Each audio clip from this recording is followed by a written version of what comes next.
Welcome everybody to the Corner of Thoughts livecast episode 4. Here we go. Right down into it. We'll start it off. We'll get the ball rolling. The top 5 anime from winter 2016. Really quick, I was about to make a joke saying episode 4, here comes the money. And the moment I stopped saying that line in my head, you say, here we go. Here comes the money. Here we go. Money talks. All right, getting right down into it. The top 5 winter. I think, if anything, we'll go back and forth with our 5s and talk. We'll go back and forth through our top 5. Talk about one each for a little bit, and then we'll leave it at that. All right. So starting from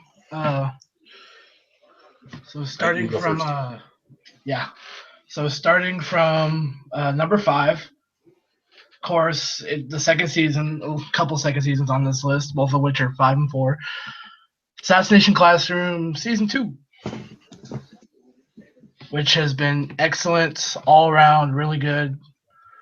It's following the manga perfectly from what I understand, so that's a good thing. It's supposed to end along with the manga here soon as well, which is 24 episodes, so we have 12 more episodes of awesome to go, so can't wait for that.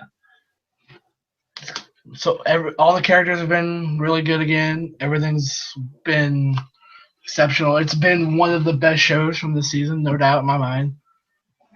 And I'll rewatch it in the dub for season 2. Oh yeah, definitely. If anything, the dub is going to be handled extremely well. I can tell you that much. If the first season was any indication, the second season should be just as good.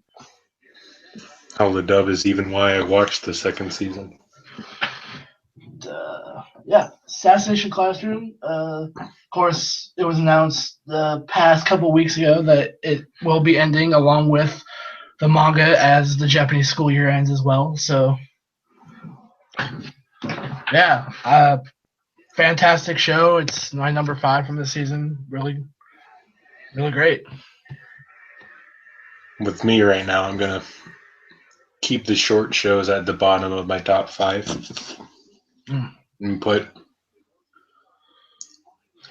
The Landlord is in Puberty at number 5. Nice 2-minute filler show for the season. Not really much to talk about. That will end up spoiling the show. Well, I mean, there is one thing I could possibly talk about, but I'm actually already seeing dojins of that show coming out. You can say that for Comic-Con. Thanks, EX Hentai. I appreciate that. But yeah, number 5 is Chie Satonaka's second attempt at getting an anime. Okay. My number 4, Gate Season 2, which has been nothing short of fantastic. Nothing short of fantastic. This season is incredible. It's so good.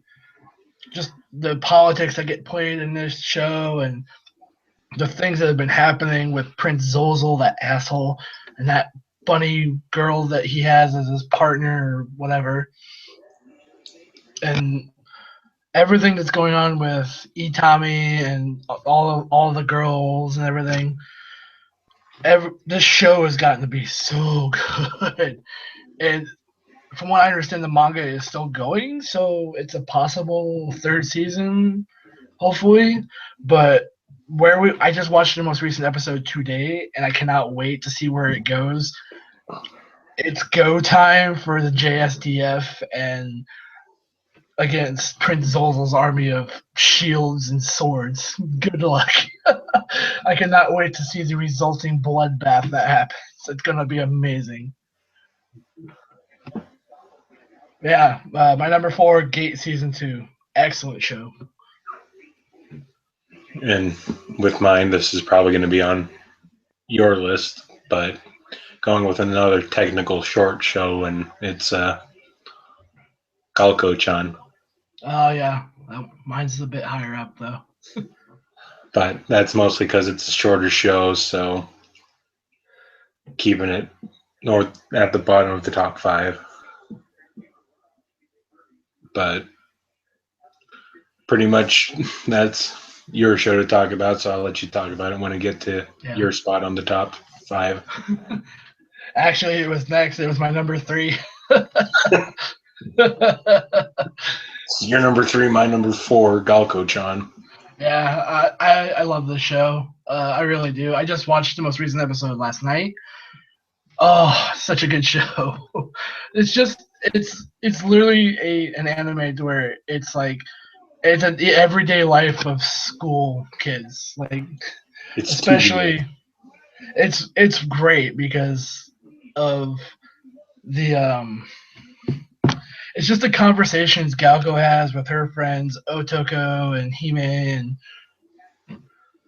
then you get like the boys that are in their class that have like great conversations as well. And it's literally like I kind of, if you want to compare anything, it's sort of like Super Sonico, just shorter.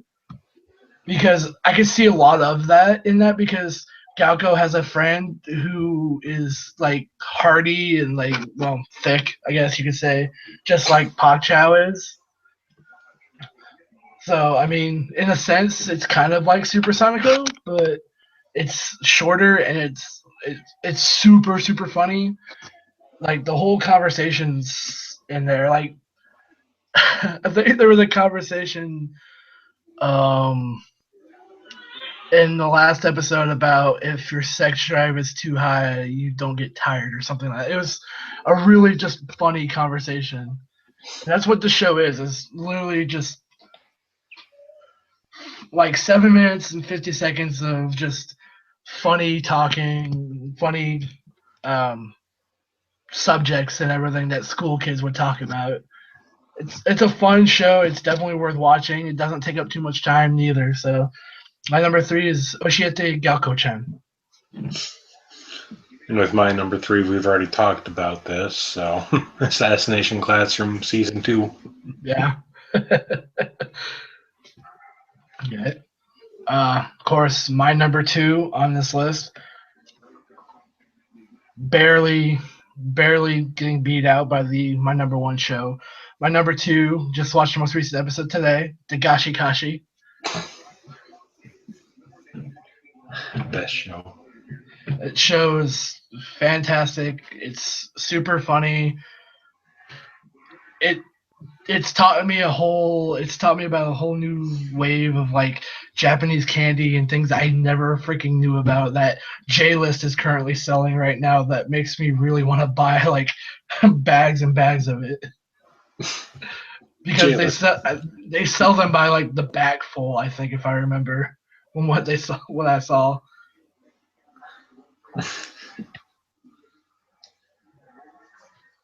So I personally enjoy the show more so because it has one of the best girls of the season in Hotaru. Most recent episode was pretty funny because she ended up getting a mouth ulcer, I guess, by what the subtitle said, by from eating too much Dagashi candy, which was funny because the whole episode was about her eating Dagashi candy and everything again, and she ate like this she ate like this cotton candy that had like sort of pop rocks in it. She ate it. She's like, "Oh, it tastes good. It's delicious. There's nothing wrong. You know, nothing happened to the sore in my mouth." And of course, at this point, she's with Saya in Coconut's store because he's not home apparently. Um, and she pours like the rest of like the sour rock, the pop rocks or whatever that are in like the bottom of the bag into her mouth, and she just freaks out and everything. It's great because it gets into the sore spots. And literally, there's a moment in this newest episode that sets up for even more Dojin than what there already is now. So the show it's good. It's really funny. The characters are great. The art's pretty fun. And Keeps leaving me something to talk about when I get to it. my number 2, Dagashi Kashi. And with me, my number 2 is the rhythm of the Force guys. I can never get the rhythm across the sky, which is. Have you seen it yet or no? Not yet, no. It has just been pretty. It's been a pretty good show. One of those shows to just sit back, relax, and watch. Not really slice of life, but an entertaining show. So my number 2 is For Rhythm Across the Sky. And I bet I can guess your number 1. Oh, I know you can. Well, then again, I probably telegraphed my number 1. My number 1, of course, everyone knows about it by now. If you've been listening to the podcast, if you've been following me on Twitter, you know the show I'm talking about. Number 1, Erased. God, the show has been so good. I just finished the most recent episode before we started here today. It's a swerve. It's it's a total swerve. I'm not going to give you Botchamania. Instead, I'm going to give you old episodes of Roseanne. I thought you were going to talk about the Magical Girl show being your favorite.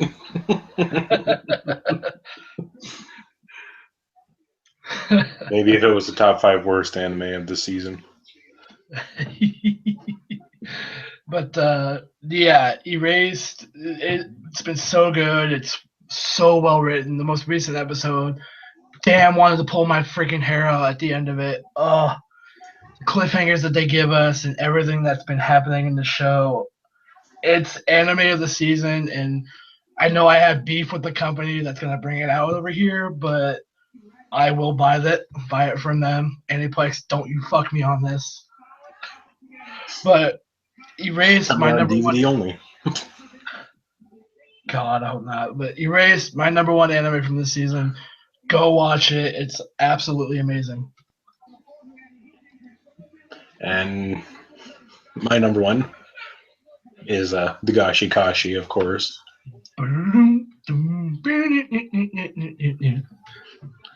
Of course, main reason, Hotaru. Just been a waifu of the season. Oh yeah, definitely. And honestly do think she'll be waifu of the year at the end of it. But pretty much you said everything there is to be said about it, so my number 1 is Dagashi Kashi. Yep. And that is our top 5 anime from this season, which can't absolutely wait for next season. It's going to be a good one, hopefully. We have JoJo's coming out. So now to talk about the greatest wrestler in the face of the world, Roman Reigns. Moving on to our brought to you by the WWE Network. Network, WERK. Also brought to you by On It, this section.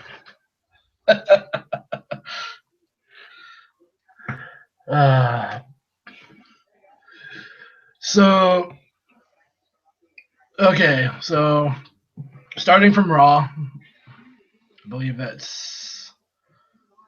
Well, let's just talk about the good parts of Raw for the past 2 weeks. Okay, the last couple weeks have been nothing short of a roller coaster ride for Raw. Not good, not bad. Well, not good, but somewhere in between. Let's put it that way. It's literally the roller coaster goes from segment to segment. Yeah. So 229-16 Raw. Best things about that, I can tell you this much right now. was the Undertaker segment that was Undertaker segment that was out there. I would ask for my money back from that segment. Yeah, because they were. So Vince comes out, does his whole spiel about Shane and Undertaker at WrestleMania and everything that's happening. Undertaker comes out. This is literally Undertaker earning a paycheck that week, saying he comes out, 10-minute fucking entrance, tells Vince pretty much, you know what's gonna happen when I get in that ring with your son at WrestleMania. His blood will be on your hands and not mine. And then leaves. Music sounds. He walks out for another 10 minutes. What we didn't get to see, what was on the network, was that he came back out for 10 minutes, forgot his keys, and he went left again for 10 minutes. Before choking out Kurt Angle.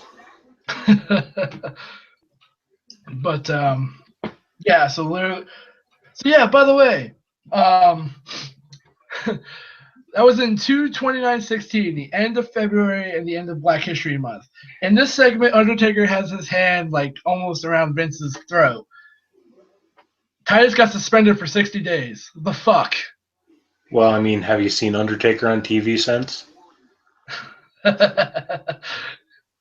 You'll be back at WrestleMania. He's been suspended till WrestleMania. Yeah. But, of course, past that segment, we had the two best things about the night were Becky Lynch and Sasha Banks, their match ending in a draw. Because they watched too much NXT. Because they watched too much NXT, which again sets up that triple threat match that everybody saw coming at WrestleMania. Which almost became a fatal four-way. Yeah, which almost did this past at Roadblock. So, of course, at the end of the show, you had Triple H attacking Dean Ambrose, beating the crap out of him on the table, and he just, they pull Triple H, the refs pull Triple H off, and he just walks out, and he leaves Ambrose lying, as to say, hey, I'm champion, you're not. This is what you're gonna get at Roadblock or whatever. He also does the DX cross chop. Yeah. But this segment established one thing, and is that it's not Triple H's fault that Roman Reigns cannot get over, because they were booing Triple H in this segment. Yeah, because put Triple H against anybody else, and he's the heel. Put him against Roman Reigns, he's the face. Oh yeah, definitely. I mean, Ambrose is the top babyface in the company at this point. He might as well be. The only thing he's missing is a big title, and that's the WWE title. Unfortunately, we'll get to that when we get to Roadblock. Well, at this point, though, they should give Ambrose the title and have a build for WrestleMania of Ambrose versus Reigns, with Reigns turning heel because he's pissed off that Dean Ambrose came in right when he was injured and took his spot. But no, logic doesn't exist in the WWE. At least on Raw. Or SmackDown, either one. So, yes, moving on through that week. Get to Impact 3/1/16, first Impact. Let's go all through Raw and then. Okay, we'll go through Raw. Then get all the WWE stuff out of the way, and then we'll get to TNA. Okay, so Raw 3/17 or 3/7/16, excuse me. I was waiting for you to say 3/16. By the way, we're in March. Happy 3/16 for this year. Celebrate Steve Austin. We have 3/16 coming up in 3 days, so crack a beer on that day for Austin. Smash two beers against each other. So, okay, we go from the Raw that was a bomb at the end of February to the Raw that was actually really good. The bomb. Yeah, it was the bomb in a good way. So Shane McMahon comes out, goes through the whole thing of Undertaker and everything. Only to get interrupted by Vince McMahon, who comes out to Undertaker's music, by the way. It fools the entire audience.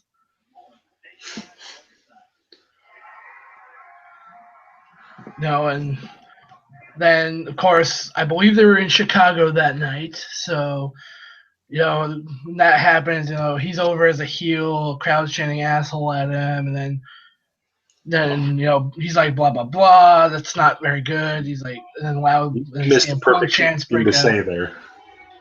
You missed the perfect thing to say there. They're in Chicago, so of course the CM Punk chants were louder than ever. Oh, yeah, that happened, and he's like, oh, well, that didn't last very long, did it?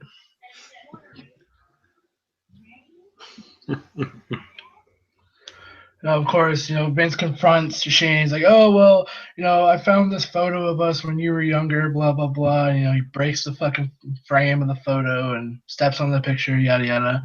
That at WrestleMania, blah, blah, blah, things will be, things will be put to rest, his greatest mistake. And, at some point he mentions his grandsons and, like, I remember that being a little bit real to some extent because there was a couple moments to where it was Shane talking about he's like, let's talk about like the fans hate this, the product sucks. I was like, man, that got like super real there for a moment. And the thing with Vince about his grandchildren is that at WrestleMania they're gonna see one thing that Shane never saw, and that was their dad failing. Yeah, that's where Shane was like, careful what you say. So of course, Vince brings out the developmental security to take out Shane. The level under NXT. Yeah, FCW. TNA. Yeah, right. But they go in there. He's like he sicks the dogs on Shane. He's like, don't do it. And then eventually Shane beats him up with shitty looking moves. So I could have sworn I saw Fandango in that security. Who knows? But of course, we had the first match of the night, which was Kevin Owens versus Neville, which turned out to be a really actually pretty good match. This could have been an exciting feud if they hadn't done this match to death. Yeah, they ended up doing the whole thing of Owens yelling at Michael Cole and everything. They're doing the whole Owens going back and forth with Neville and they do stuff. Then he eventually does an attack on Neville, only to get interrupted by Sami Zayn. Yeah, which was after the match because Owens pinned him with a handful of tights. So as a heel as he would. And, he goes to start beating him, but Sami Zayn comes out, starts taking him on. So it's obvious Sami Zayn is going to be at WrestleMania for the IC title, the way they're setting this up. So it's going to be a 7-man ladder match. Yeah, it's definitely an idea. Of course, from what I keep hearing, it's going to be Owens as the champion, Sami Zayn, Neville, Ziggler, Stardust and Miz. Yeah, The Miz, Stardust, Tyler Breeze. Yeah, that's what I keep hearing, but I don't know, so we'll find out. So, well, I mean, if you look at it, it's the exact same setup it was last year. You have all these people that are going to be in the ladder match facing each other week after week. I mean, on SmackDown, for God's sakes, you had a four-man you had a tag team match with Neville, Sami Zayn, The Miz, and Owens. And then at Roadblock, you had Sami Zayn taking on Stardust. Yeah. Now all you need is Tyler Breeze taking on somebody. And then you got everybody taking on each other 2 times before you get to WrestleMania. So when the match happens, it feels like it's already happened 20 times. Yeah, no doubt. But speaking of something that's gone on 20 times longer than it should have, the R-Truth and Goldust segments. Yeah, those need to disappear, pretty much. Like, I get that they're trying to push them as a legitimate tag team, but no. There's no legitimate tag team in WWE anymore. Yeah, no way. Of course. New Day are just people that get along. But the next match was Divas, Brie against Summer. They put over the Cyborg Summer Rae to win because of Lana or whatever the fuck that feud is. Mm-hmm. Only for 50-50 booking to come in and Brie to get her win back on SmackDown. And then, of course, it's the Authority abusing their power. They put Dolph Ziggler against the League of Injuries. And you could tell, you can understand why Barrett's not re-signing with him, because he ate a super kick and he got pinned off of it. Come on. And here's the thing. So creative has to know that they can't explain a storyline because they had Dolph Ziggler telling the truth and what everybody was thinking. Like, wasn't the Authority supposed to be gone after Survivor Series in 2014? Yeah, where, Ziggler single-handedly beat them all, exception with the help of Sting, but... And, of course, Steph playing the role of creative, saying no, it didn't.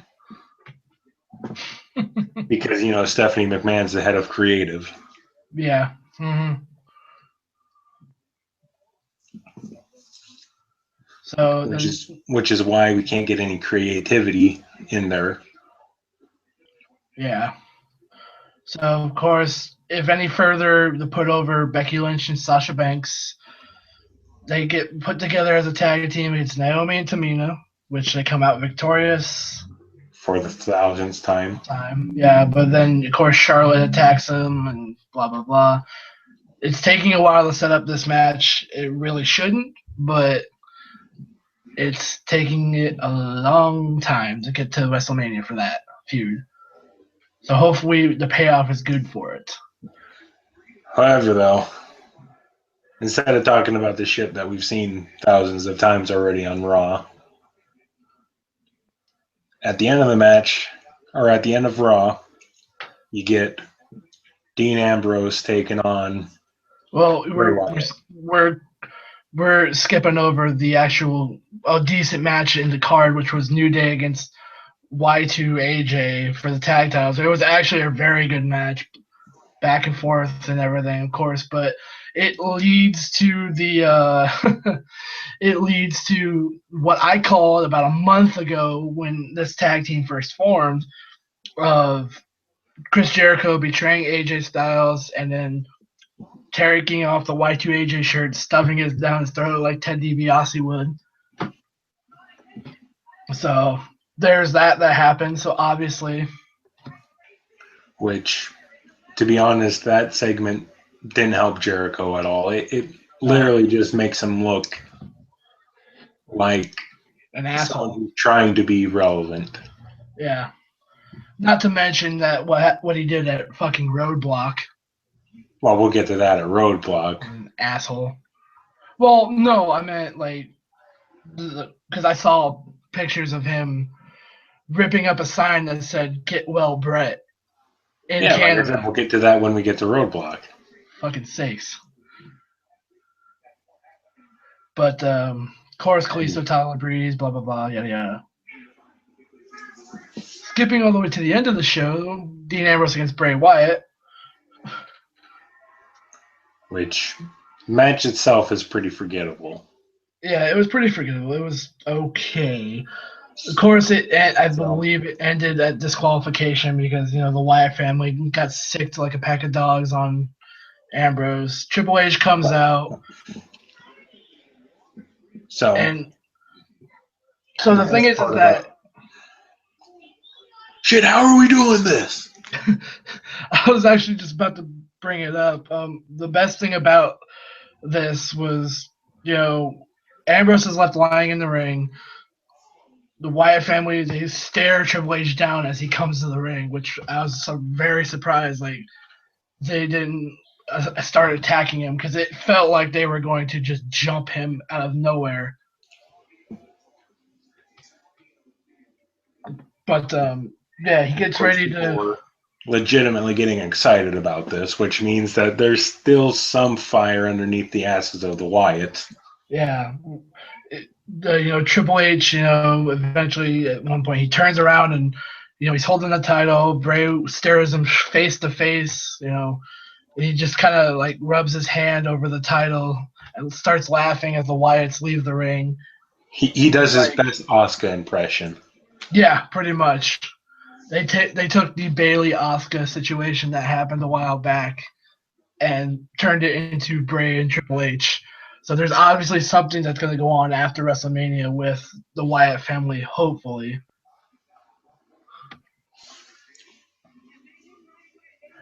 But then, of course, Ambrose being a face, he pops up, hits Triple H with dirty jeans, and then and then holds up the title, as that one moment. To be honest, that is completely unbelievable because of how WWE has screwed over everybody's finisher. Oh, yeah. I mean, you look at how many finishers were done in that tag team match alone, and Vince Russo brought this up on the Wrestling Inc. podcast. You see so many finishers being applied and then kicked out of.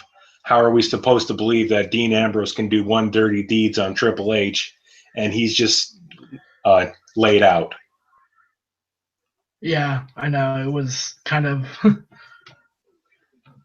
And of course, another thing is. We'll get to that issue when we get to fucking Roadblock because. And of course, another thing is you're trying to set up for WrestleMania, and yet you've had 2 weeks in a row where Roman Reigns isn't on the show. Vince Russo brought up a good idea. You have Mauro Ranallo, or as he likes to call him when he first met him, Mauro Rinaldi. You should have him, since he's not doing anything, do an interview with him for Raw from his house or something like that. So that way Roman Reigns is still on the show somehow. Yeah. Instead of just he's recovering from a nose injury. He's recovering from a nose injury, which was apparently legit. Yeah. This was something that he's been needing work on for a long time, so that spot actually at the right time. So, but yeah, okay, I guess we'll get on to Roadblock. And of course, was here's the thing: in the list of pay-per-views, you have your big four, which are the WrestleMania, Survivor Series, SummerSlam, and Royal Rumble. You have your B shows, which are your every other month show, or your other month shows, and then you have the C shows, which are just the specials. Like Beast from the East last year. I believe this was a C show. It was. I mean, because it was originally supposed to be just a house show. They had the actual house show set up. That's legitimately what they were coming out of, was the house show setup. So you have your glorified house show with a couple of main event storylines getting thrown into there. And of course, what way to start it off than the New Day coming out and introducing to the fans, giving them what they want, because apparently all of a sudden they're faces, is the Dario Culo's Bootio cereal. Put the Bootio in your mouth. And I cannot, because it's an actual thing on shop.com, so what it is that I'm gonna buy it. it's legitimately just a cardboard box, but you get a New Day shirt with it. That's gay. It should be an actual cereal. That it should legit be an actual cereal. I mean, come on, that'd be like the first food product WWE would have had their hands on since their goddamn popsicles. Well, I mean, think about it though. I mean, if WWE can't get a Raw right, how do you think they're going to do a cereal? Sell it on WWEshop.com. Yeah, but it tastes like shit and nobody would want it. Who knows? But anyway, finally Bootio's is, I guess, a legitimate thing. And of course, they do this whole segment where they're giving an advertisement for it, making fun of the League of Nations, only to have King Barrett and Sheamus come out. And so this is your match for the tag team titles. And in that match, New Day being, I guess, technically face, heels, whatever the hell you want to call them, tweeners, distracting the ref. So King Barrett not getting his 3 count. So I believe somewhere down the road you're going to get a legitimate 2-on-2 with nobody at ringside. Yeah. Which, who knows, they might put the titles on the League of Nations to give them heat. Well, we have WrestleMania coming up, so there's no... I don't think New Day plans to lose those titles anytime soon. Maybe at WrestleMania to Enzo and Cass, but who knows? It's WWE, but... So anyway, we get that match. It finishes with, of course, New Day getting the win thanks to interference. Distraction. Yeah. And then after that, I think it was the NXT tag team match. Actually, we had a couple of promos which didn't really mean anything. The second match was a throwaway Jericho Swagger match. Okay, yeah, that's right. So which was Jericho, boring as shit. Jericho comes out, and the one thing I will say about it is the actual promo that Jericho cut, because this was actually a pretty good old school heel one. So he comes out and he's in Canada, and of course, being from Canada, he gets the pop that Bret Hart would get, because face in Canada, heel in the U.S. Yeah, pretty much. Hold on 1 second. Come on, tell me it was Harvick. Sorry, the race just ended and they were literally beating the shit out of each other. But so anyway, Jericho comes out telling everybody to shut up and stop chanting for AJ Styles because they had their chance to root for him. And then he starts saying that how Canada is pretty much a piece of shit country, so the crowd starts chanting for Bret Hart, to which Jericho replies, "You ain't ever getting him again." Yeah, and of course that led to... So now you have a heel Canadian taking on the face real American. And you have people in Canada, and you have people doing the whole "we the people" thing. Yeah. And of course, this is just a throwaway match that it's a house show match. That it literally gives Swagger fucking network time that he hasn't had in months. Yeah, it's legitimately a house show match, just with storyline thrown into it. And of course, Chris Jericho gets the win, just like Kevin Harvick just did. So I was right about that. So yeah, after the match, he walked out of the ring and tore up a sign that said "Get Well Brett" on it. Yeah, way to be an asshole. It's a good way to get heat. Yeah. I mean, Jericho, for being somebody that should just retire here soon, he knows how to be a performer. Yeah. I mean, part of me thought they were gonna bury Jericho for some reason to Swagger. I really thought that they were gonna let Swagger win. By the way, there's a moment in the match to where Swagger hit the fucking Swagger bomb, or where he did that bomb, that splash out of the corner that he always does. He hit that and he got Jericho for like 1.5. I'm like, did he used to win matches with that? I don't know. But moving on to probably one of the best matches of the night, the NXT Tag Championships of the Revival, Dash and Dawson against Enzo and Cass. And there's one thing I will say before I actually forget it again. The commentary for this show was actually probably the best commentary I've heard from these three in a long time. Yeah, except for JBL, he had a couple moments where he was just sounded like he was a complete idiot. Well, yeah, but I mean that's just JBL. So, but their calling of the NXT match was actually pretty good. Being able to bring up some of the history from NXT. Yeah, it was. And of course, they were actually did a fairly decent job during this match. So of course it was Enzo and Cass who come out to the big pop with everybody, and these are WWE fans, not NXT fans. Yeah, being able to recite their lines almost perfectly. Yeah, which should tell WWE something.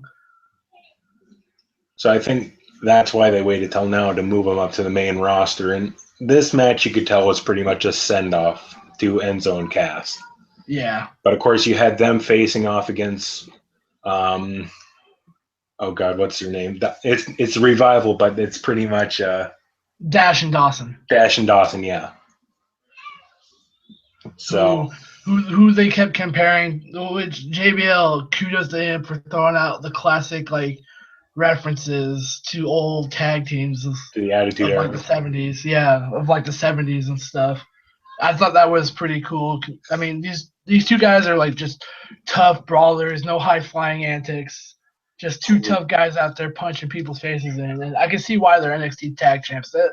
That match was very back and forth. I actually saw, like, I was watching both teams pretty close, and I was physically impressed by Dash and Dawson. Those two were pretty freaking great in the ring. And of course, this is the first time I've actually seen their entrance with Carmella, so I got a kick out of Enzo and be like, and she's hot, and you can't teach that. Yeah, no, freaking Enzo was on fire for his whole walk to the ring and everything. Him and his Super Saiyan walks. Jesus Christ. They had a name for it that fucking Byron Saxton said during the match. It was like the shepherd's mane or something like that. That's what he called his hair. I was like, what the fuck even? But they had a pretty good match, and of course Revival won because you're not going to have the tag team champs for NXT move up to the main brand. So. Oh yeah, definitely. But this match I actually got really into this match because there was a point where I was like, oh my god, Enzo and Cass are actually going to pull this off and win the tag titles. And so, but this pretty much confirms the whole American Alpha versus the Revival. Yeah. So anyway, the Revival retain, and Enzo and Cass get a big pop from the actual WWE fan base and not just the NXT. It's obvious Enzo and Cass should be moving up here soon. So then after that, like they should, if not before. So then after that, you get the second longest match on the card. Yeah. This legitimately was the second longest match. And this is another one of the matches of the night. I can tell you that much. And it was Natalia, who was, of course, like a face, dedicating the match to Bret Hart. So you have Natalia, the Anvil Neidhart, taking on the women's or the Divas champion, Charlotte. Yeah. Charlotte, no surprise, she's bleeding Flair. Yeah, there was a backstage segment beforehand or whatever where Charlotte was laughing off the fact that Natalia was saying that she was gonna win, and Natalia replied back, which I thought was fucking hysterical. Natalia replied back with, "Oh, and I guess my uncle Brett was right. All the Flairs, you guys are cowards." And then you see just Rick like walk over, like, "Oh, really? Is that right?" Just like I'm like, "What the fuck, Rick? Calm down, Jesus." So, To some extent, man, Ric Flair lost his shit during this fucking match somewhere. so of course, this match was for the title because this is the show that's going to change WrestleMania. But and the one thing about this match is that they teased the sharpshooter throughout the whole damn match.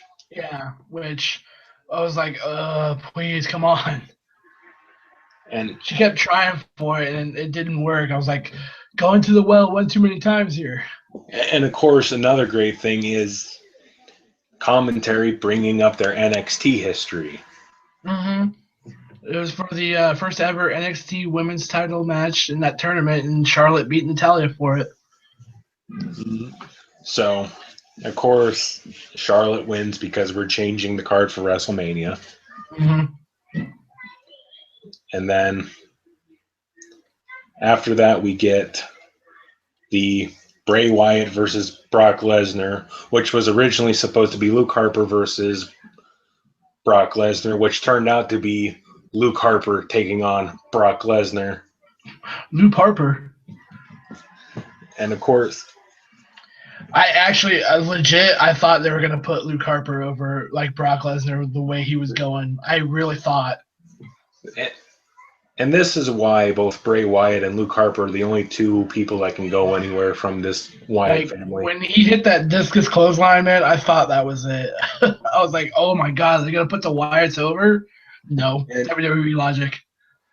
I mean, the way this match ended, with Luke Harper losing, of course, and Brock Lesnar chasing away Bray Wyatt. It's like, okay, maybe they're gonna do Bray Wyatt versus Brock Lesnar at WrestleMania and do a triple threat for the heavyweight title, so that way you still have all those matches intact and you're not taking one away. Yeah. Well, I kind of get the feeling, and I kind of figure I know what's going to happen at this point with that, is that with everything that's happened, I get the feeling Bray Wyatt is going to interfere in that match, him against Dean Ambrose at WrestleMania, cost him the match, and that'll set up for the feud after WrestleMania, is my guess. Either that, or who knows, they could even do something on Raw where it's the main event. Yeah. But so anyway, Brock Lesnar gets the win, no surprise. And then after that, we get what felt like the longest match on the card. Yeah, it went on for a little bit longer than it probably should have. You got Sami Zayn taking on Stardust. And I mean, it was a good match. It's just at this point, they've ruined Stardust so much that it was his matches need to be like 5 minutes. Yeah, it was such a long match for a show that was only on the network. I mean, wow, that was possibly the longest match of the night. No, it wasn't. It was only 9 minutes, but it just felt like it never ended. Yeah, it felt like 19 minutes. The longest match was the main event, and then the second longest was the Divas match. Like, it felt like the longest match. Like, it took forever to get the setup for Sami Zayn to hit the haluva kick and get the victory. But Sami Zayn wins, and now it's time for the main event. And of course, Triple H enters first because, tradition. And of course, he enters to the game, which is just always awesome. I still have beef with the champion entering first every single fucking time. Because usually if it's been a thing, if the champion enter first, they usually lose, don't they? But WWE logic dictates that the champion goes out first. That means they win. What? Well, Ugh. so anyway, he comes out to the game, which for someone like me who stopped watching wrestling like 7 years ago, only come back to it now, when he was still using the game, is actually pretty cool. Yeah, I mean, it's a good thing that he's using it when he comes out instead of King of Kings. Because King of Kings has pretty much become his authority theme. And then, of course, if you watch our universe mode, the Samoan Madman Dean Ambrose coming out second. Gonna flying madman, Michael. And I'll be honest, this was by far the match of the night, I will say. Yeah. I mean, that NXT tag team match was great, but this match It bell was, to bell was just. definitely one of the matches of the night. The tag match, Charlotte versus Natalia, and then this match. And unfortunately, this just reminds you that WrestleMania is going to be. You're just not going to get that at WrestleMania, unfortunately. Yeah, there's a moment in this match to where you could absolutely just see every single fan's face turn to utter horror and remind us that there's a bullshit rule about feet being under ropes, so that needs to go away. It's like, okay, I get it for when there's a submission and all that, but for the fucking pin, which, by the way, Dean Ambrose hits the dirty deeds on Triple H, gets the pin 1, 2, 3, and of course you have the entire place just pop. And I was honestly shocked thinking that Dean Ambrose had actually won it. I actually somehow bought into it. Yeah, only for the ref to say, no, his feet were underneath the ropes. They weren't on it. If it's a rule that needs to go the fuck away, it's that goddamn rule. Who gives a fuck? Let them pin. It's only for fucking submissions. Come on now. So now there better be on Monday a promo where Dean Ambrose comes out there and calls bullshit and says that I hope so. He's champion. And he just steals the championship. And this is just sad for when they put Dean Ambrose in a title match. I mean, he had the same thing anytime he faced Seth Rollins. He wins the match, but he got disqualified because Seth Rollins shoved the referee. So he won the match but but didn't get the belt. And now you have this where he gets the pinfall, but his feet were underneath the ropes.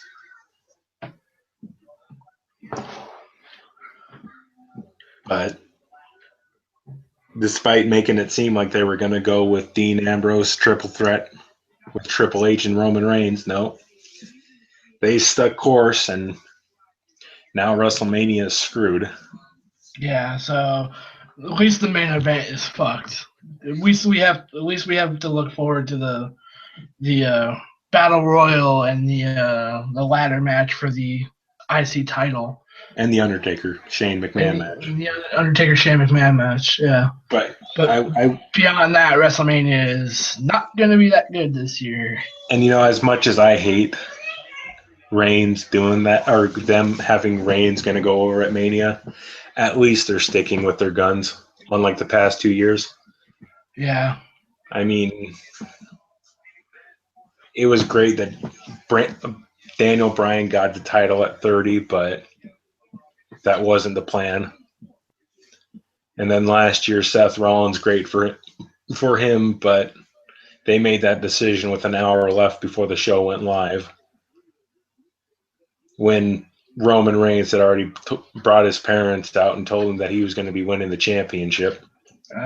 Here's another thing. It might just be a rumor, but I don't know. I've heard that Shawn Michaels is supposed to be at WrestleMania, so it's possible that we could hear that Shawn Michaels is going to be the special guest referee at Mania, or he's going to be he's just going to do a run and do something. Yeah, well, rumors I've heard is that they could possibly have Seth Rollins come in and screw Roman Reigns out of the title as one last favor to the Authority.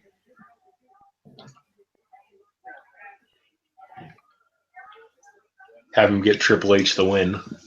Yeah. And, I honestly thought that they would change it to where Triple H wasn't going to wrestle at WrestleMania to keep his record intact. Or to keep it from going farther under 500, because the guy is 9-10 at WrestleMania. And with this loss, he's going to go to 9-11. So he was in on it with George Bush. So that means his WrestleMania career is a tragedy. But And the biggest way to tell that Triple H is going to lose is watch his entrance. If he has a glorified one like he has at like 27 or 22,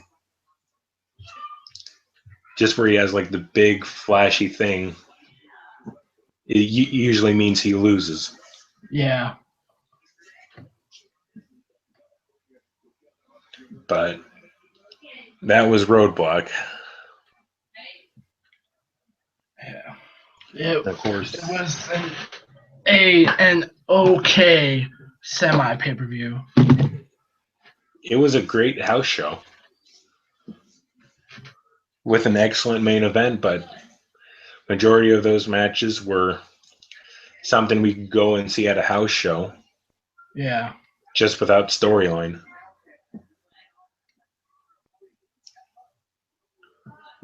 But no, Roadblock was pretty good.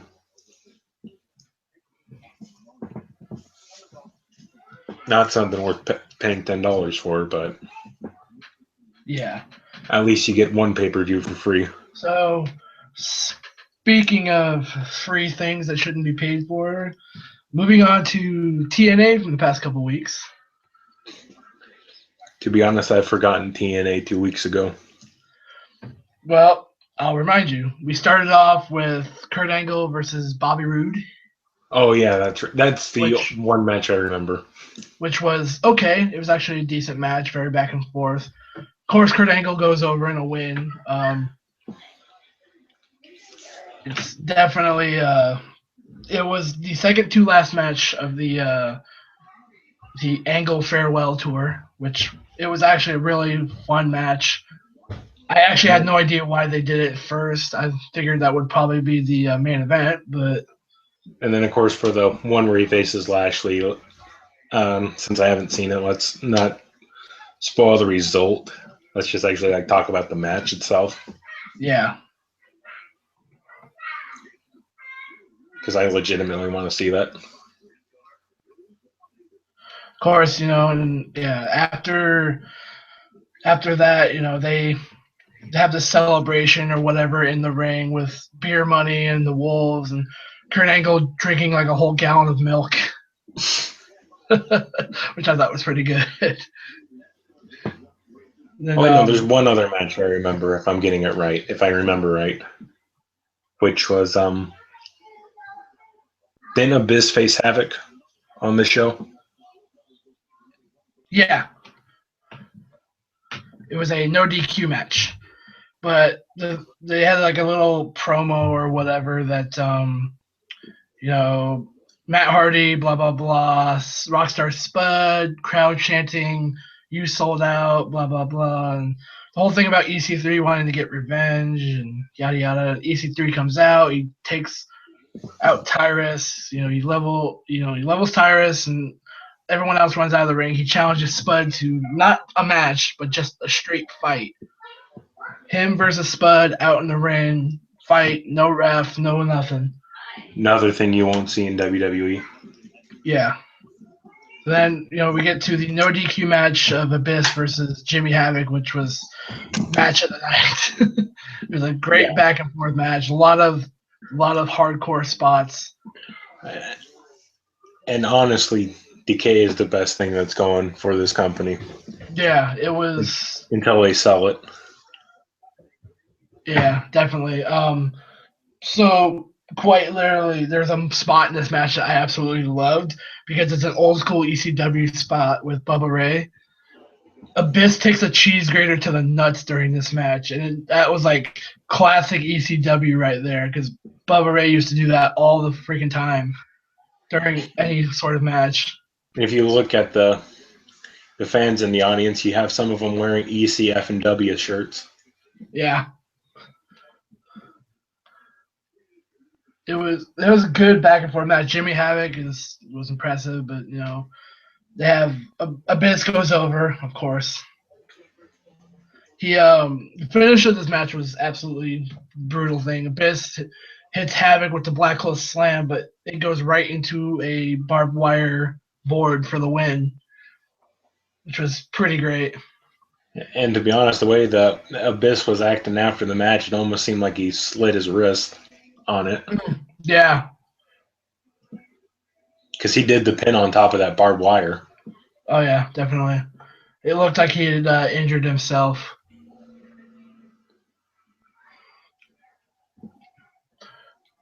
Of course, they have the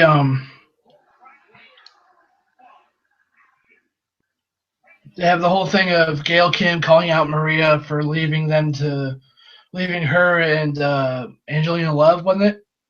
Yes. Leaving her and Angelina Love at. No, actually, wasn't it Velvet Sky? Was it Velvet Sky? I swear it was Angelina Love. It was Gail Kim and Angelina Love against the Dollhouse, right? Wasn't that, or was that Velvet Sky? I think it was Velvet Sky. Well, whatever. Gail Kim calls out Maria. Oh no! It was Madison Rain. Madison Rain. No. Shit, no. No, I was right the first time because Madison Rain got the whole injured promo. Right. Okay. So, Gail Kim calls out Maria. And there's the whole thing of Maria left them to be beaten by the Dollhouse at Lockdown, and Gail Kim wanted to fight Maria, in a match, but Maria's like, no, I'm too good, I'm too pretty, but I'm still gonna change women's wrestling. My ass. But of course, Gail Kim goes to chase her off, and this sets up the greatest match that I've been waiting for. Out comes Jade from the crowd, and she attacks Gail Kim's, and hey, if you want to fight, you can challenge me, and I'm coming for what's mine, the knockout title. Which she deserves. Because she's pinned Gail Kim twice. So. Then we get to the King of the Mountain match, which was Eric with Bram against the Beast of Belfast, Big Damo.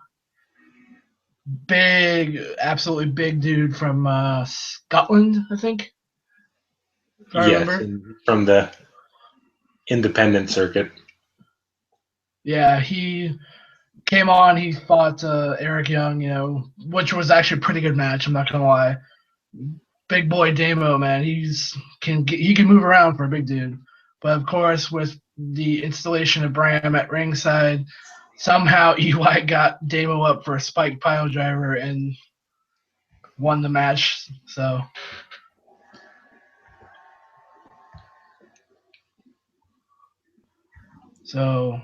next match is supposed to be Galloway against the Miracle Mike Bennett, which happened. Of course, the match ends on. Of course, the back and forth. It was an okay match. I mean, if that feud is going to go on, it needs to have a better match base. It wasn't too good, really. It was all right. Of course, there's a couple of times in this match where you thought it was over, and Galloway went for the Claymore, and Bennett, gets the leaping diamond cutter or whatever they called it out of nowhere, and he goes for the the miracle in process, the MIP or whatever, but he counters it. Okay, so Galloway lifts him up into the Celtic Cross, which is legit just white noise and not like the Razor's Edge like Sheamus had called it. Because the Celtic Cross for Sheamus was the Razor's Edge, but the way he hit it was the white was white noise. So I just called it white noise. You can't call it Celtic Cross. Well, unless you're Finley who called it that, but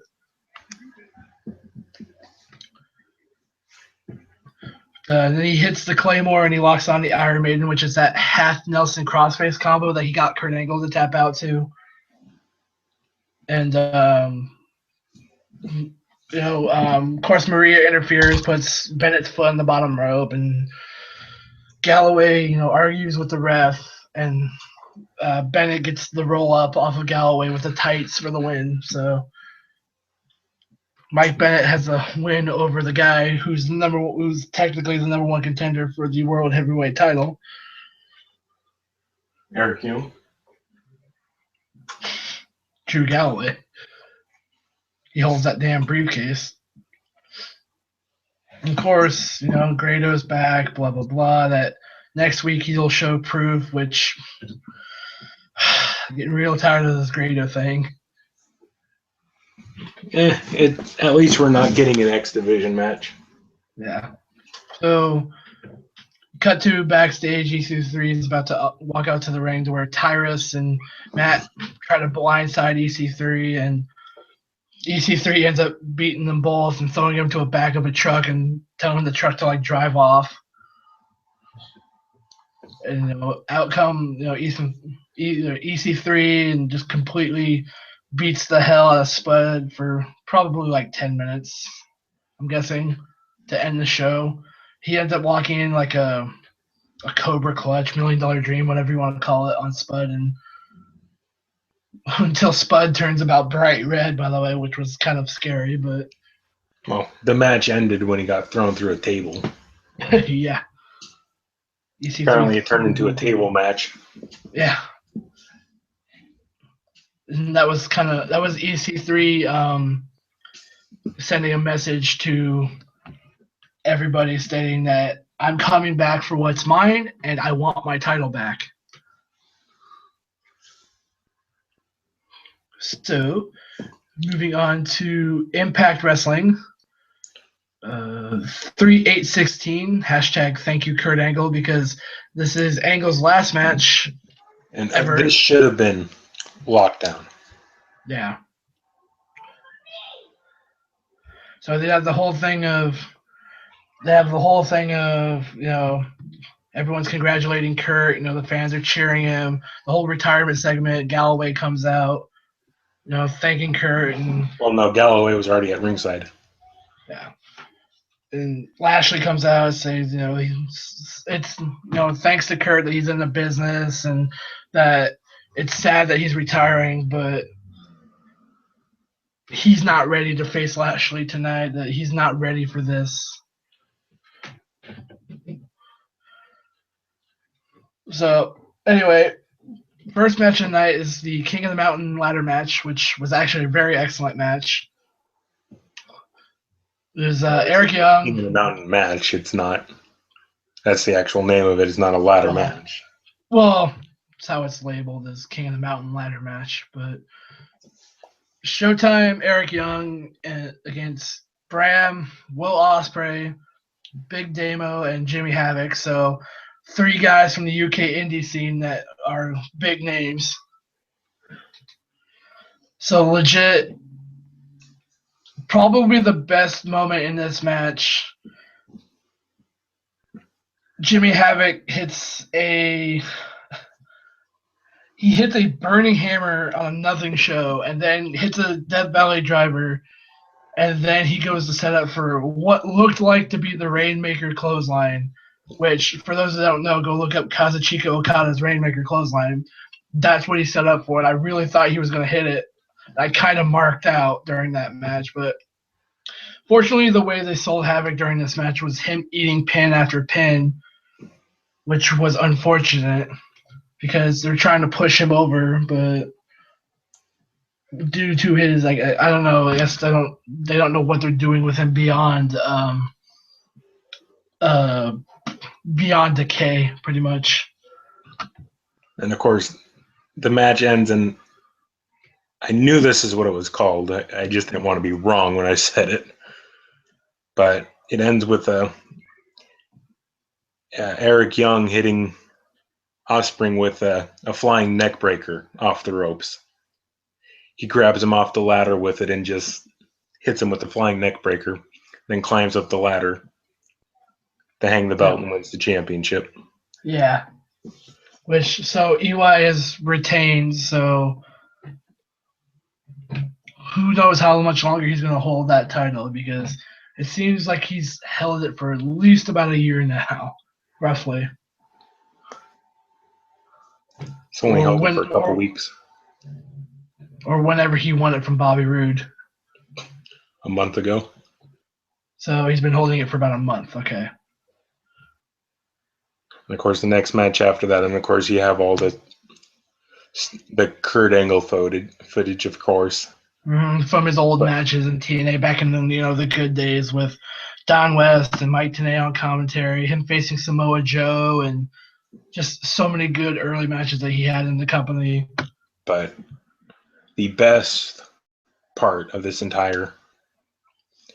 the match that actually should have gone 2 segments, Gail Kim versus Jade for the Knockouts Championship. Yeah, which was a good back and forth match. It was the best women's wrestling match I saw all week. That way.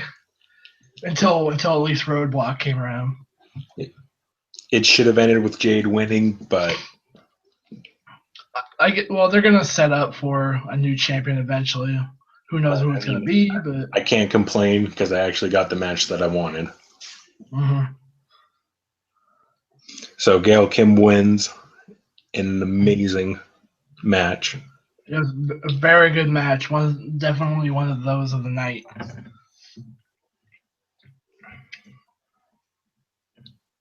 Which leads into one of the other matches of the night, which was the Wolves against Beer Money, that tag team match. Mm-hmm. And this is the final match I'll be talking about. Match. It was the best tag team match. Man, it was so good. Hell of a title fight. Yeah, both teams. Here's the thing. This is what makes it better than WWE, is that the past tag team matches, the past 2, it legitimately felt like it could go either way. Yeah. Both teams performed greatly in this match. The Wolves were great. Beer Money were great. Big moments in this match where I really thought the Wolves were actually going to retain there for a minute. I was like, they came that much closer to a 2 count every single time. But of course, it ends with, Beer Money gets the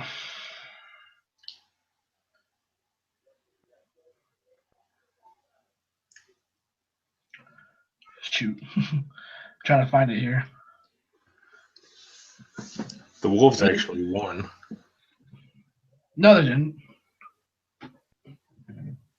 I thought they were gonna win. There was a second where Bobby Roode hit a double A spine buster, and I really thought that was the end of the match. But it went through the rest of the match. They hit the DWI on Eddie's up on the top. He gets crotched on the top rope because he was trying to dive, and Storm gets him up in a suplex, flips him over into the DWI, the powerbomb, and Roode pins him 1, 2, 3. Beer Money are your new TNA tag champs. Oh shit, that's right. And I think that's 6 times now they've won the tag team titles? Something like that. Yeah, that was the last match I've seen for the moment. But with that, since it's already past 4, I'm going to get out of here. Okay. And I will finish up the rest for wrestling, and then we'll go to break. And really quick, you can find me on Twitter at Phoenix Otaku. Until 2 weeks from now, when we do our WrestleMania show, you can talk to me on Twitter. Well, It'll be pre-WrestleMania that we do. I think, is it? Yeah, we'll be out 1 week from WrestleMania, but it'll be Yeah, the pretty it'll be much the the WrestleMania show. it'll be the post Konnichiwa pre-WrestleMania show. hmm But I gotta get going. Okay. All right, All see you right. later. Later. Later. Okay, so on to the next thing. Of course, the great Grado comes out promising his proof that he gets, but unfortunately, as about to air the video proof, Eli Drake and Jesse come out. It's the whole back and forth thing, and here's the thing: is that Grado actually gets one over on Eli, hits him with a diamond cutter, and he grabs the feast or fire case and he runs out of the building. So it's going to be interesting to see what happens this week on TNA for that. Of course, Jeff Hardy will be back next week as well after suffering that pile driver through a table from EC3.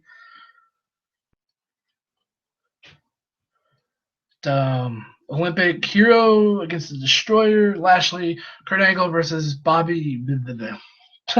Rewind. Kurt Angle against Lashley. So this was a very good back and forth match. And Angle, being as old school as he is, knew what would happen. It was a fantastic match, both back and forth.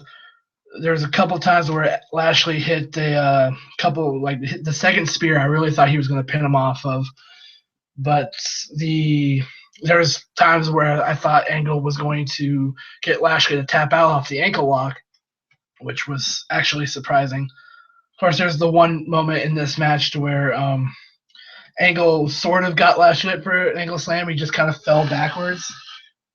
It kind of looked like Angle couldn't lift him anymore. So Lashley hits the third spear, where he goes for the third spear. Angle turns into an ankle lock, and then Lashley comes back. He finally hits the third spear. He gets the 1, 2, 3. The whole thing of after the match. It was a week of. It's been a time of betrayals for wrestling recently. We get the fans chanting "Thank you, Angle." Lashley embraces. He hugs Kurt. To say thank you. Raises his arm as a victory, but then he just decks Kurt Angle, lays him out, and he spears Kurt Angle for a fourth time. Lashley throws the ref out. He cleans house. Galway comes out to save the day, but he gets speared. Eddie Edwards comes out. He eats a spear, and then for some reason EC3's music hit. He came out to the ring to face Lashley, but Lashley just kind of smiled and walked away. And who knows what's going to happen with that? Because I'm not too sure if they plan to have EC3 balance both Matt Hardy and Lashley at the same time, or if that's going to lead to a title match with Lashley involved, a three-way, or heck, even maybe a four-way if Galway cashes in that Feast or Fire case. So next week, we have to look forward to Jeff Hardy versus Eric Young, which just got announced not too long ago, and EC3 against Matt Hardy, the rematch. So TNA was actually pretty good for the past couple of weeks, so they've definitely shown some great improvement. So, good for them. Okay, so going into what was probably the best wrestling I saw all week in Lucha Underground. So here we go, Lucha Underground. Legitimately the first thing of the night. We have Mill and Katrina, arguing over the whole thing of Puma and Pentagon, and pretty much Mill telling Katrina, saying that Mill is going to absolutely bury both of them, and not in the Triple H way, but he's going to beat both of them for the title or whatever. And Katrina, defies him and just disappears because she has, magic for some reason or another. Of course, first match, the returning Sexy Star against Cobra Moon, which was actually a very good match, back and forth. We get eventually the Mac at ringside. He comes out to support Sexy Star, so there's obviously something going on there. But unfortunately, everyone's attention gets turned to the fans. And out comes a sadistic-looking Marty the Moth, who has made his return to scare Sexy Star. Cobra locks in the Cobra Lock or Dragon Sleeper, whatever you want to call it, and she gets Sexy Star to tap out. Cobra Moon gets the win. So very impressive showing from both ladies. Of course, we get another famous B vignette, which actually was really cool. It transitioned well into being on a TV, which was in a gym to where Rey Mysterio was training Dragon Azteca Jr., which was actually very cool. Of course, right after that, we get Puma versus Pentagon 2, which was fantastic back and forth match. Both men, back and forth match, absolutely good. Um, get to the end, Puma, goes for 450. Pentagon gets out of the way. Puma sends Pentagon to the top on the top rope, and he lands a nasty uppercut. But Pentagon gets the Mexican Destroyer for a 2 count. We see Mill up on his high throne like Shao Kahn. He rips off the sling that's on his injured shoulder. Pentagon goes for the package pile driver, but he gets distracted by Mil Muertes, who enters the ring, and both men get double flatliner. And as Mill stands over them, pretty much victorious, he tells them, it's kind of sending a message to them, stating that, hey, stating that, I am champion and I will destroy both of you next week for the title. So, of course, we get a King Cuerno promo, which was really good. And we get breaking news. Aztec Warfare match will happen in a couple weeks. I believe they said it was supposed to be. I think it's happening at the Austin Warfare show at South by Southwest, but I'm not sure. So, but we're supposed to get an Aztec Warfare match where 20 of the best competitors come in, and the winner will be number one contender for Mil Muertes' title, which will be fantastic match. Speaking of titles, we've got King Cuerno and versus Phoenix in a ladder match for the Gift of the Gods title, which was fantastic match, best championship match all week. Very back and forth, both men getting huge spots. Of course, it ends with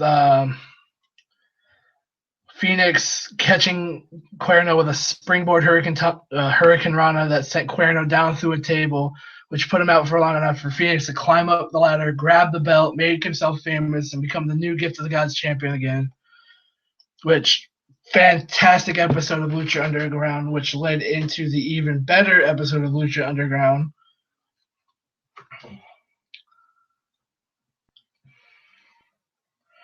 Um, 3-9-16. So after we saw what happened last week with Marty the Moth, the Mac challenges the Moth to a match.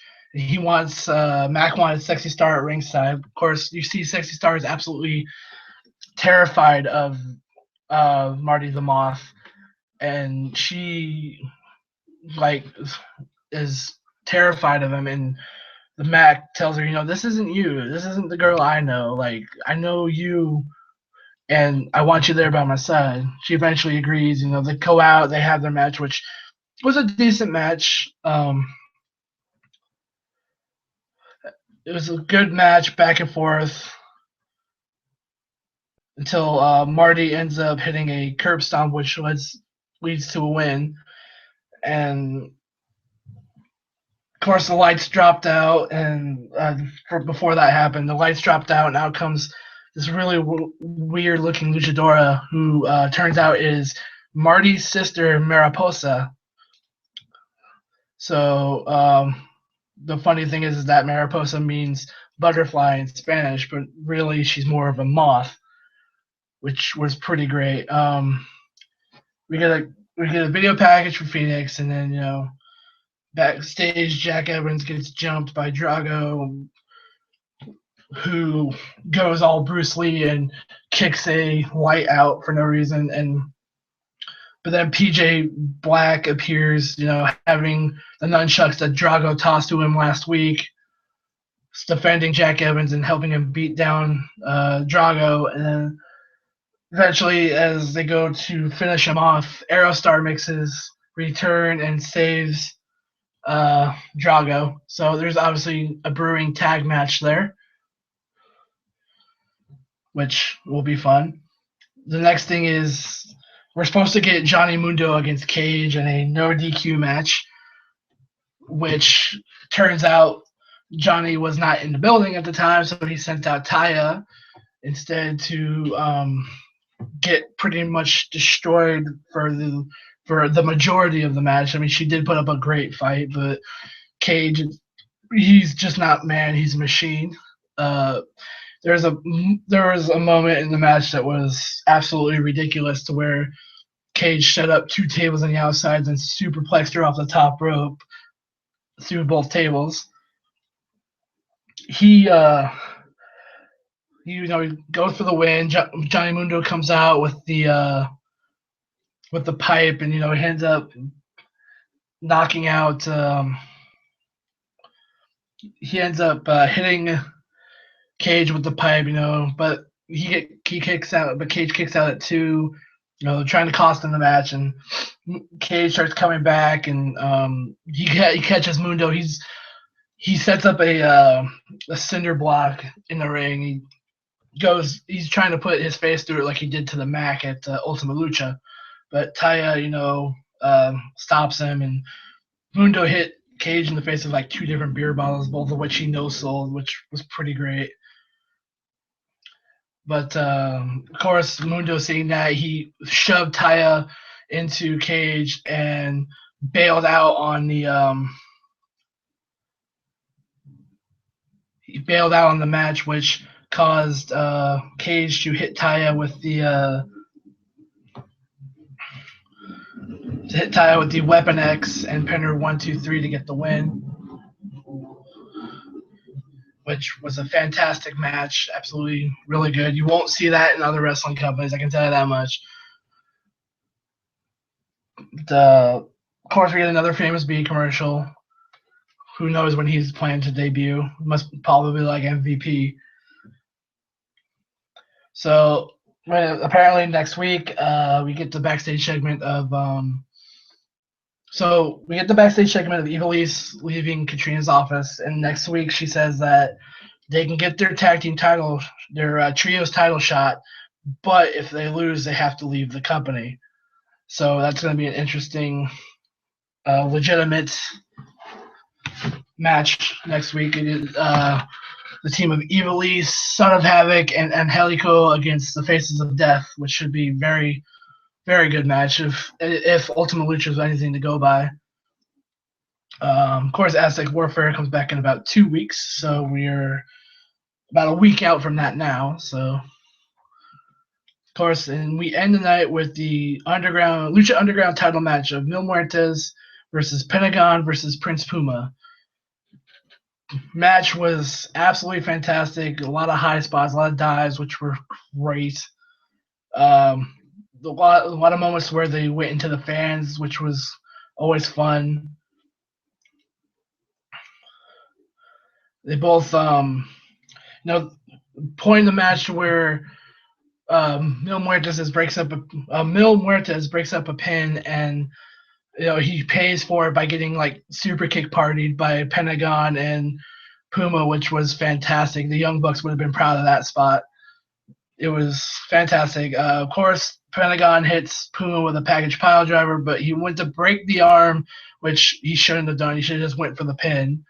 But Muertes spears Pentagon to stop him, and then he spears Puma, and then Muertes gives him the double flatliner that he did the week before, pins him 1, 2, 3, both of them, by the way, with one hand. Pins him 1, 2, 3, and probably the best match of the season so far. So literally, as Muertes is just kind of Muertes is standing over them, just celebrating or doing what heels do. Phoenix comes out, he cuts his promo saying that I'm cashing in my Gift of the Gods title next week. So next week we'll get Phoenix versus Mil Muertes in the Gift of the Gods title match, which should or the for the title, for the Lucha Underground title, which should be a fantastic match. If it was anything to go by the first time they fought each other in the casket match that they had early on in season 1, which Lucha Underground is on iTunes right now. Whole first season is out there, along with every episode of the second season so far. Second season gets updated the day after it airs, so go buy that, go watch it. Fantastic. Best wrestling I saw all week. And with that, we will take our very first break of the show. Thank you guys for tuning in, and we will be back here in about a few minutes. Stay tuned.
Okay, we are back, and what better way to come back to? We will go over some news segments from the past couple of weeks, as well as some other things that I'll talk about here. Um, so this is our news segment. Dun, dun, dun. But first and foremost, we'll start off with the Angel Woman figure that was too busty for Western release and got canceled over here. So as it's known, Crunchyroll offers a variety of figurines and memorabilia alongside, along their anime streaming and, you know, uh, alongside their anime and Asian content video streaming, yada yada. So the latest figure was supposed to be Hikari and Angelomon, which is obvious. They announced the cancellation for both Europe and North America. Behind this cancellation was, quite honest, and somewhat interesting. This cancellation came at the order of the original rights holder. They wanted to market Digimon as a child-friendly property. Stop right there. When has Digimon ever been a child-friendly property? It's literally kids going into a new world, putting themselves in danger by trusting these animal creatures as their partners in order to fight other creatures that are just as evil as any adult. When was the why is that child? How are we making this child friendly any more than what it already isn't? I mean, come on. I get that we want Digimon as a child friendly thing, but it's no way, shape, or form child friendly. I mean, just looking at Angelomon, I mean, come on, really? I mean, seriously, come on.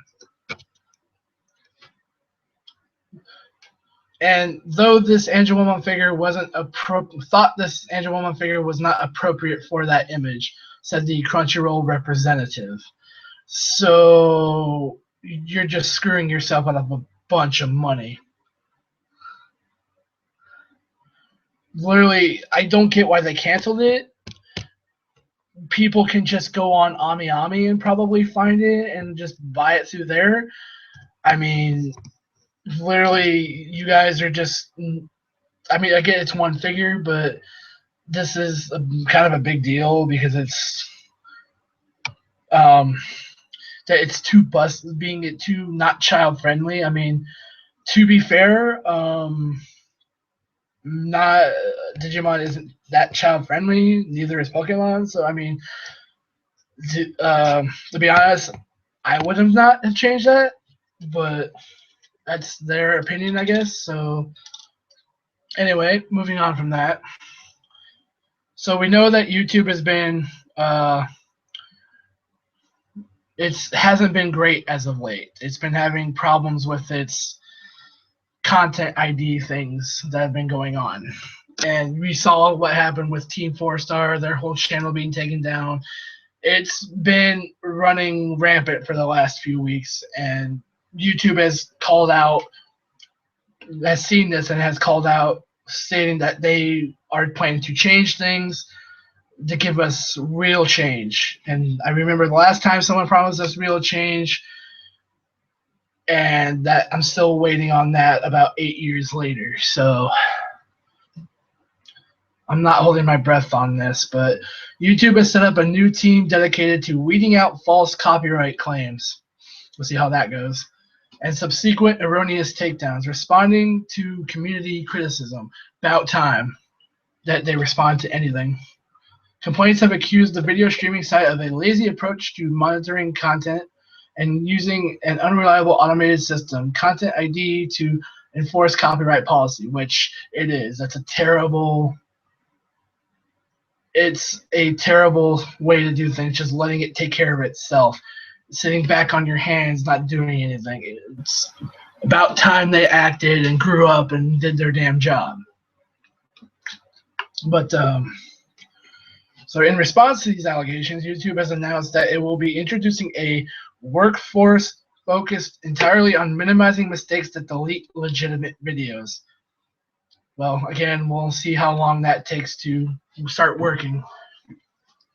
The tech giant has also promised to improve transparency into the status of monetization claims and help strengthen communications between video creators and support teams. So hopefully we start seeing change, but again, I'm not holding my breath because the last time we were promised change was about 8 years ago. So last time someone promised us change was about 8 years ago, and we're still all waiting on it. So I'm not holding my breath for YouTube.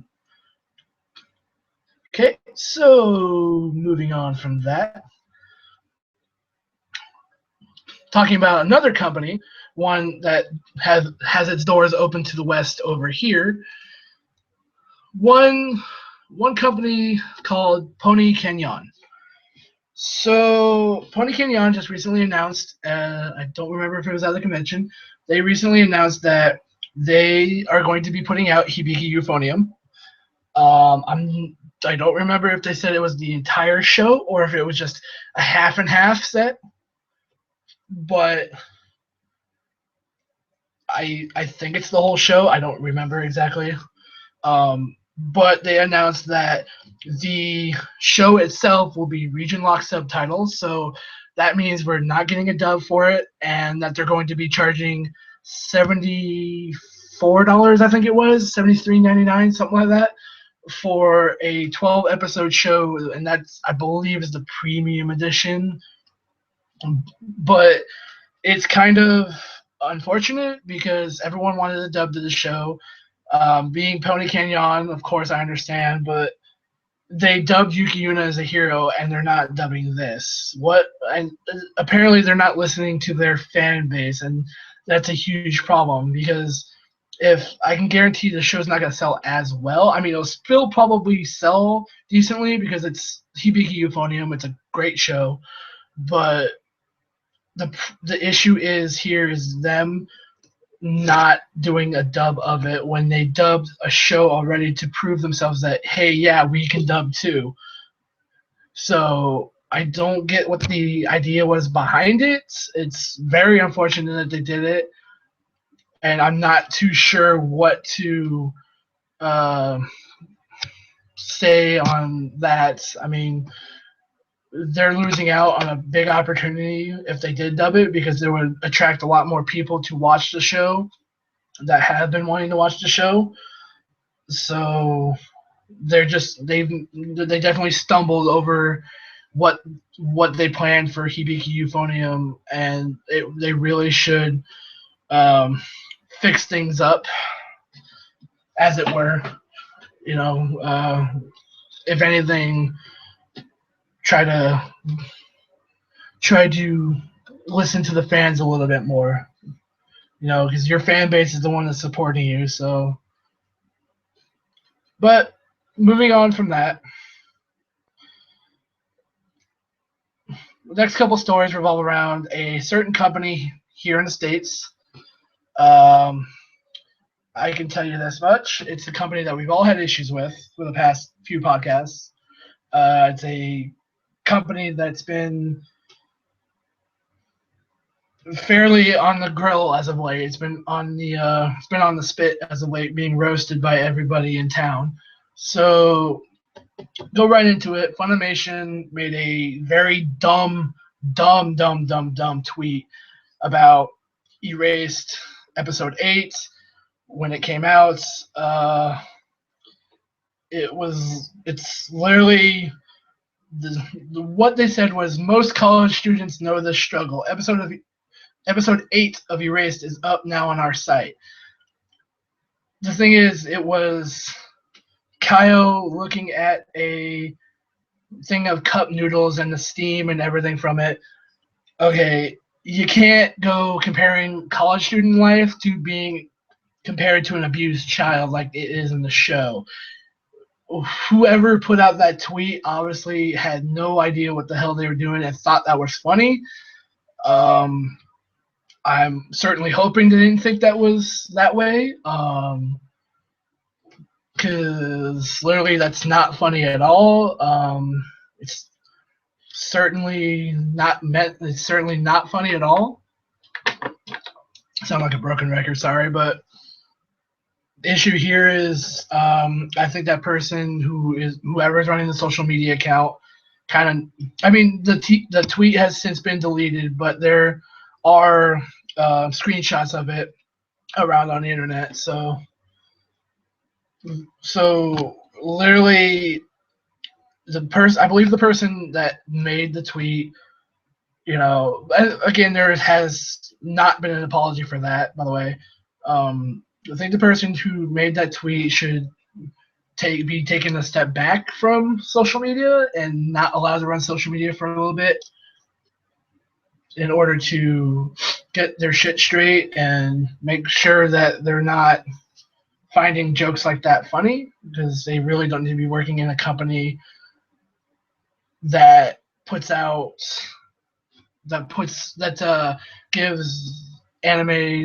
brings anime over to us to buy. Funimation doesn't need its company image ruined already more than what it has been for the past about 4. That tweet, it was kind of a horrible timing kind of thing, and I don't know if that person thought it was funny, but it wasn't. So Funimation, please, sit down with that person and tell them, hey, shit's not funny, man. Knock it off. Do what you're supposed to and get back to being a regular social media person. So, moving on from that to the good side of Funimation. Recently announced that Funimation has licensed the My Hero Academia anime. Thank God. Which means we'll get that over here when it's done airing in Japan, and they'll probably be dubbing it along as well as the show is coming out as well. So that's a good thing.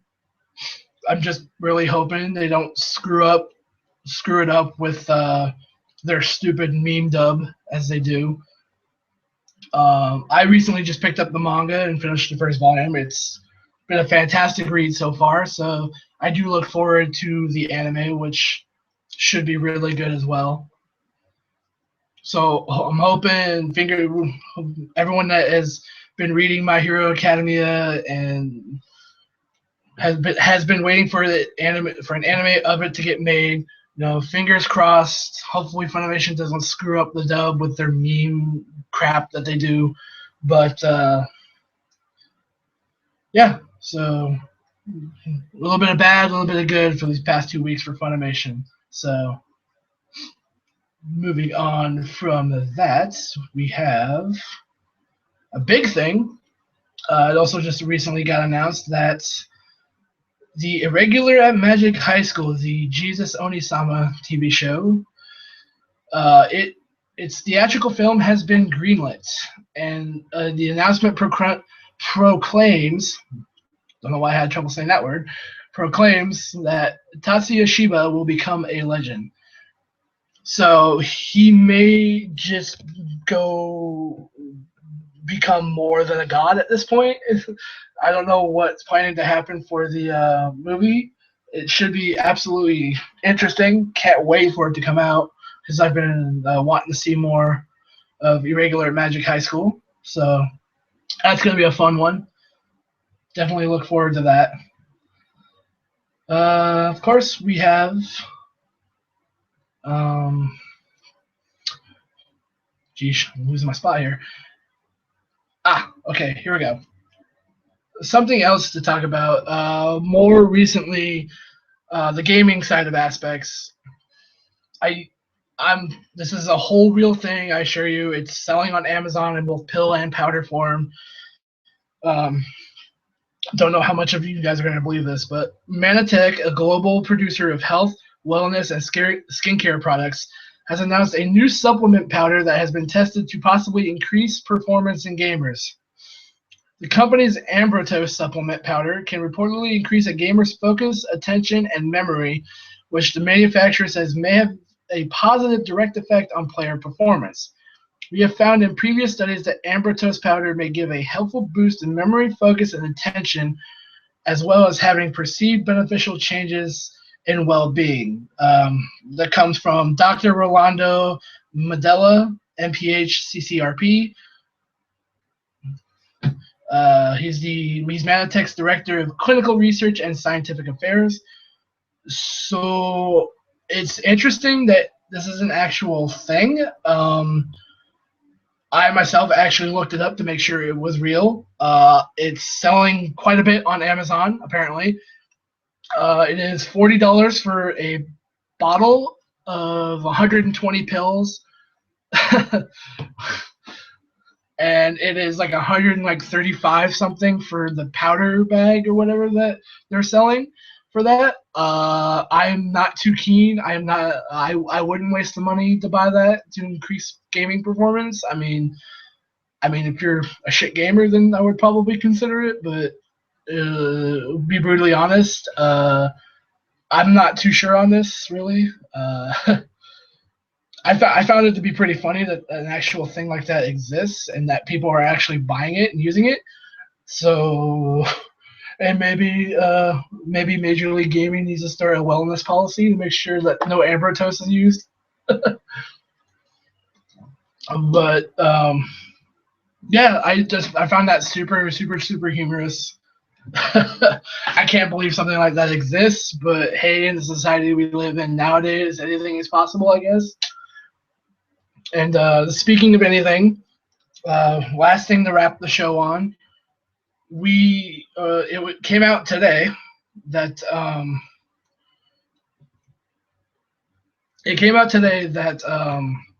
a certain something happened at one Triad Anime Con. I forget what this was. I saw the video myself. I have it down in the description below, so you guys can watch it too. If there's any less or further proof that that a certain voice actor is not a homophobe or is an actual good person, it is this video here, and it's down in the description. I'm not going to mention any names, but let's just say this person confronted some Christian protesters who were protesting people going to Triad Anime Con and being the whole, if you go in there, you'll burn in hell kind of people. Much of the way of how people are at Anime Expo every year, for those that don't know. Quite literally, it was funny to see this person, a renowned person of faith who always speaks on that whenever he goes to conventions.